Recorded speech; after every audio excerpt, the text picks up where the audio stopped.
please twist my nipples and call me handsome. We got a bench accessory day today. Boys, as always, this is your lead degenerate, Patrick.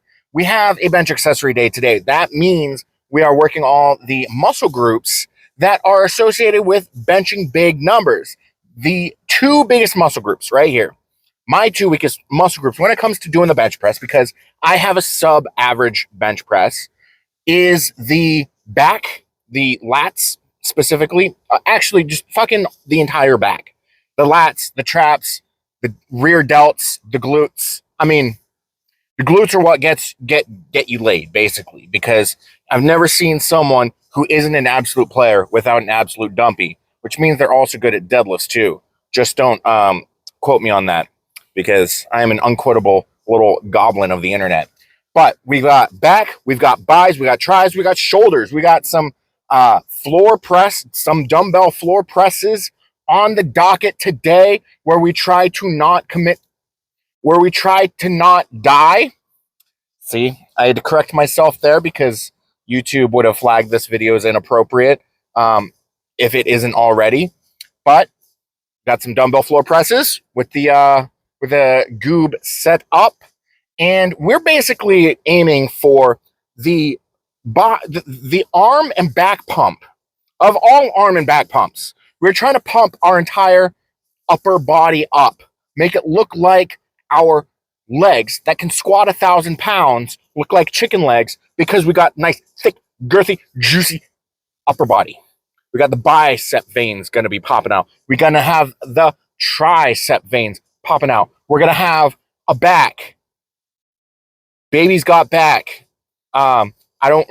I can't look behind me, so I won't know whether or not we'll have back veins popping out. But boys, men, people of the internet, you ready for this this body power lifter doing a body this training day?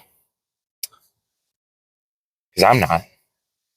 I actually missed a meal today, so I've got 2 Lenny and Larry's cookies to try and make up for the calories that I missed because I went to the hospital today. That's They freaked out because I have an irregular heartbeat, but I really went in there because I have a boo-boo that needed antibiotics.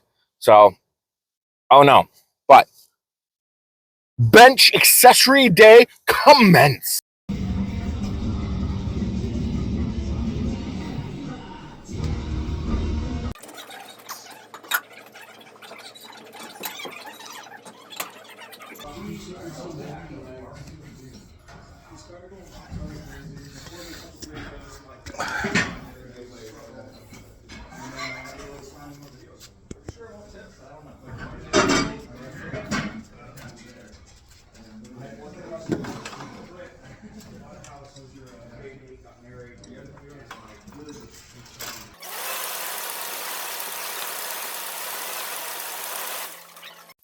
All right, so we started off with a kind of like a pre-fatigue superset where we did a timed iso hold for 30 seconds, halfway in a push-up position, just so that we're activating the chest, the biceps, the triceps, the shoulders, pretty much the transitionary point between the bottom and the top half of the bench press, right? And then we supersetted that with the non-consent bike, the assault bike, except instead of using our legs like a normal fucking person would, the program said no legs, arms only. So we got an extra little back pump going in from there because we're just rowing one side at a time, iso rowing, getting a little bit of a lat pump, as well as, sorry, I'm breathing heavy, as well as a rear delt pump. Now we're going into neutral grip lat pull down. We got the mag grip going on, so we got the neutral grip there, and then we're doing a set of 20, and then the last 5 reps, so we're doing 25 total reps, are a 5:05 tempo. Basically, once you hit 20 reps, your body's going to be like, hey, I don't want to be doing this anymore. So every rep after this is going to be a grinder, right? No. We bite the pill and we're going into this bad boy raw. We're saying it's not going to hurt that much. I'm not that big. And then we're just taking this accessory, this first movement of the accessory day, right where the sun don't shine. The asshole. The butthole. If you think about it, if you think about it, your mouth and your butthole are connected, so you're just one big donut, according to topology, which is classifying objects based on how many holes they have, which is 100% a male-derived field of mathematics, because we are in debate whether or not there are 7 holes on the female. Side note, we have a 505 tempo on those last 5 reps. So instead of being able to grind them, we're biting the bullet. It's not a grinder, but it's a grinder. It makes it feel like a grinder, but it's harder. That's what we're doing.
All right, so next accessory we got going on here is face pull.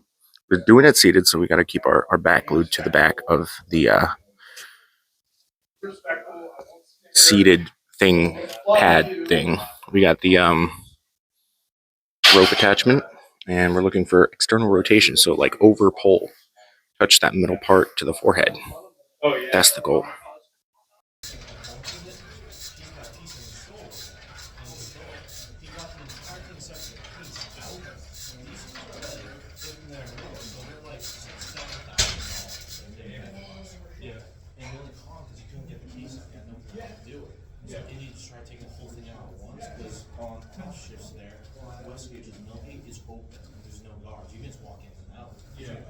Supposed to cautious, but they purposely do so. So the guy actually tried and go out that way and just didn't have a chance of that. It was like more chance. So he got arrested because he found a lunch. All right, boys, accessory number 3 time. We are doing the that's a terrible. There we go. Let's get my handsome side. Just kidding. There's no handsome side here. We are doing the dumbbell floor press neutral grip. So we're trying to keep the grip where the palms are facing each other. That's what a neutral grip is for those of you who do not know. And we are setting up the goob method, where you slide your legs under a bench, like one of those standalone benches that a lot of people do, like dumbbell bench on, stuff like that. You slide your legs under there. You've got the dumbbells vertical, because we're using over 100-pound dumbbells here. Because I suck at getting them up, and I risk tearing a lat or a shoulder or something every time that I try to kick I try to bring the dumbbells onto my lap, and then I try to kick them up to my shoulders, and that's not super healthy for the joints. So we're doing what's called the goob method, that I've declared as the goob method because my coach Joe Sullivan sent it to me, and the person doing the method was John Dorsey, GoobU2 on Instagram. And what you do is you set the dumbbells up vertically on that, and then you kind of just rock back. And it's almost like a trust fall. It's a trust fall, except instead of you falling onto someone, you're trusting that you're going to be able to catch the 100-pound dumbbells on your face. My legs are very large, so the bench oftentimes tips along with it. So instead of just rolling off of the bench, the dumbbells end up tipping the bench, which blunts the blow of the dumbbells actually coming onto my system a little bit better. So that's what we're doing. We're going to go set that up. We've got 105s. It's supposed to be a 3x8, but I mean,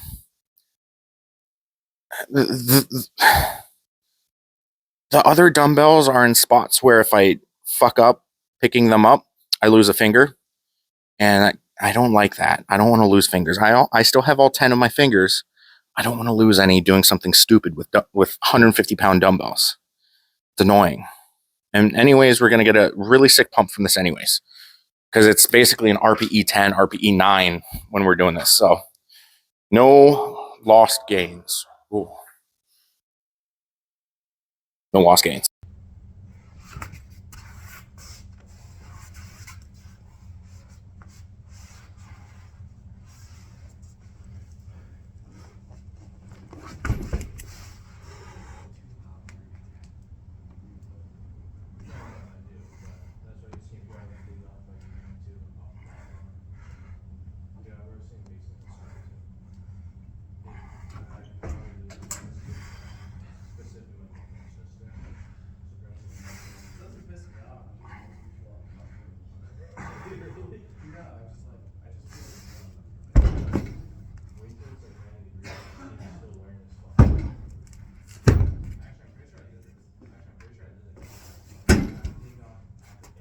Rather odd way to do that, but it kind of makes sense.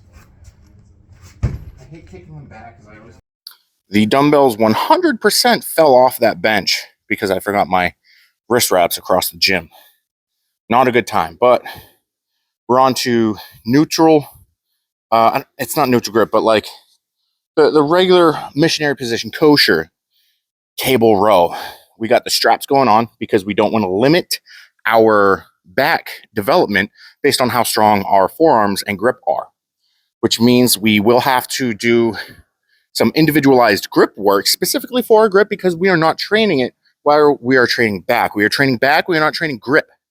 This is a back movement, not a grip movement. So busting the straps out so that we can get the prime amount of back loading that would surpass what our grip would allow us to do. And that's what we're going to do.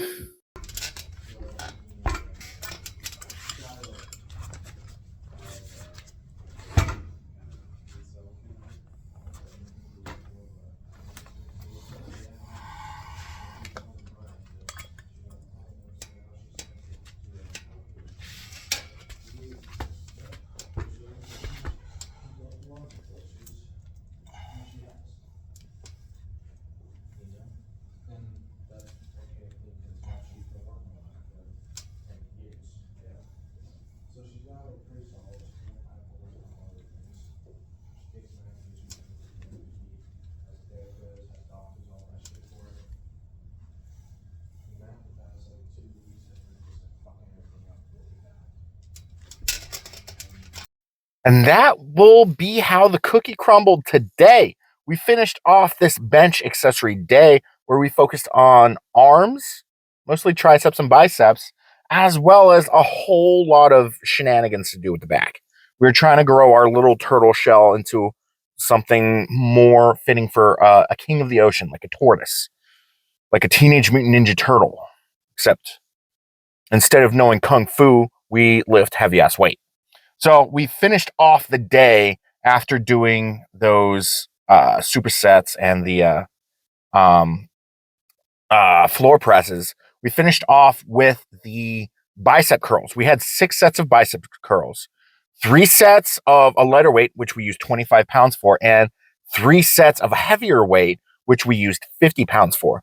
It was a 3x20 and a 3x8, and we successfully we're able to maintain an 013 tempo with those. What we want with a accessory like bicep curl, where we're isolating a single muscle group, is we want to tempo it so that we can really feel the squeeze as accurate as possible.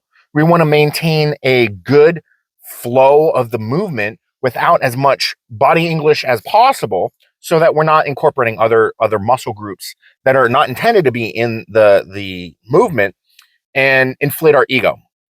So the weights were kind of low. I can curl 150s, like I can do that, but I'm using 50 pounds for the isolation so that I can really feel that tempo, really feel that squeeze, that stretch, and control the weight the entire time without swinging the dumbbells and trying to just inflate my ego. Because if you swing the dumbbells, you're not really working the muscles. You're just working everything else. You're bringing your shoulders, your back, your legs into it. It's not. There's a lot of muscle groups going on, but you're not training them in a productive manner. You're basically just fatiguing out your central nervous system and the muscle groups that are kind of tapping into that little help, like the little swinging that you're going on when you're curling the 150s. So we're using the 50s, we're using the 25s, and a great indicator whether or not you are doing the movements correctly is whether or not you have a good pump at the end. So we have the 013 tempo. And that means we contract as fast as possible, we hold it for a moment, and we control it down. That increases the time under tension, which will inherently also increase the pump. And if you're able to tap into that tempo a little bit more and specifically think, I am curling with my bicep, I'm curling with my bicep, not incorporating any of the other muscle groups, you get that little extra mind muscle connection, a little extra in there. You get the stretch, you get the contraction, and you get the pump. So we were able to maintain the 013 tempo that we've been aiming for with this movement for a couple weeks now. We were only semi-successful a couple weeks ago. We weren't successful last week, but we recuperated our losses this week and we were successful with that 013 tempo. And then we went into the finisher. The finisher. 30 seconds of tricep extensions with one plate per side. The cable machine we have is a 2-to-1 ratio. So it's almost like curling one or tricep push down one plate, I think, maybe. Or there's a physics PhD at my gym who explained it to me. And it really made my ego cry because I'm not doing as much as I thought I was, which means I'm not as strong as I thought I was. But 30 seconds of that. And then once the timer goes off, we got the Fitbit going. Because we track our steps every day, get 10K steps a day. That'll that's a baseline, that's a non-negotiable in my training, especially with a very angry nutritionist, Brianni Terry, who is very scary, scares me lots. I spoke to Hunter Henderson after the American Pro. Brianni also scares Hunter. So I'm not alone in my fear of the wrath of Brianni. But once the 30-second timer starts buzzing on the Fitbit, we switch to a 5:05 tempo. That means 5 count down, no pause, 5 count up. Now, we've been doing time under tension for 30 seconds at this point, and we're adding it was either 5 reps of 10 seconds. So we're doing 180 seconds, almost a minute and a half of time under tension. And those last, it's almost like that first 30 seconds worth of time is just to pre-fatigue the system. Then we go into the 5:05 tempo, and it's just you're really having to grind into the control aspect of it because you don't want to keep going. You got a bone crushing pump going on in your system, in your tricep, and you're just it just hurts. It hurts. You got the pump. It pumped so good, it kind of hurts. And it hurts so good. And at the end of the day, we only had 1,000 steps left, and we finished that off with less than 10 minutes of walking at 2.5 miles per hour on the treadmill. So I spent about 15 minutes today on a treadmill. It's not that hard to hit 10K steps a day. You just gotta commit to it. Commitment is scary. Commitment is hard, but once you commit to something like getting 10K steps a day, and you make a habit out of it, it just happens. The only time that I was unable to successfully get those steps were on meet day. But to be fair, I wasn't wearing my Fitbit on meet day because Brianni, the scary lady who does my nutrition, told me to take it off just in case it was not allowed by rules, and you don't want to play just the tip with breaking rules at a high level meet like the American Pro was. And then when I drove back from when I drove to Manassas in my car, a lot of time in the car. I did do some laps around rest stops, but I only hit about 7,500 steps that day. And then driving home, I don't remember how many steps I got, but those are the only times that I missed my step count.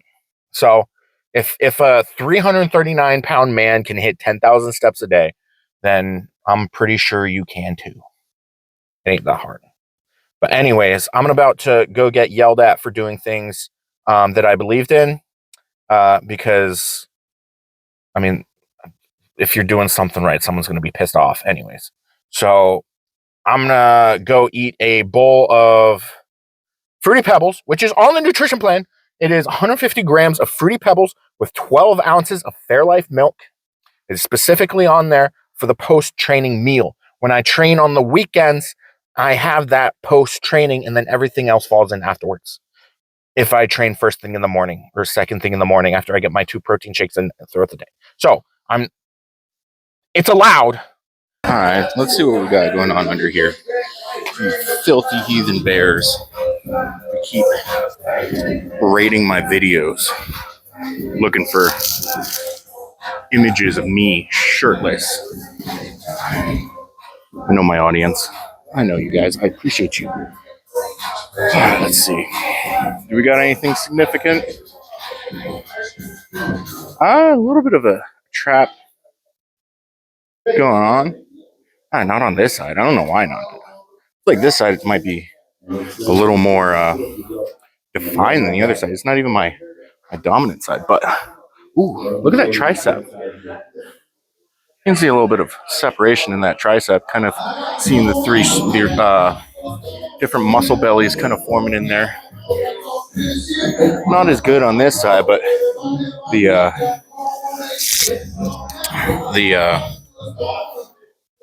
delt is a little more defined, and we got the bicep vein on this side. A little bit of the forearm veins going on there. Not as good on this side. I don't know what that little streak in the middle of the bicep is. It's like a fat fold or something, but it's permanently there. But let's do the female. What was it? Yeah, show you my back.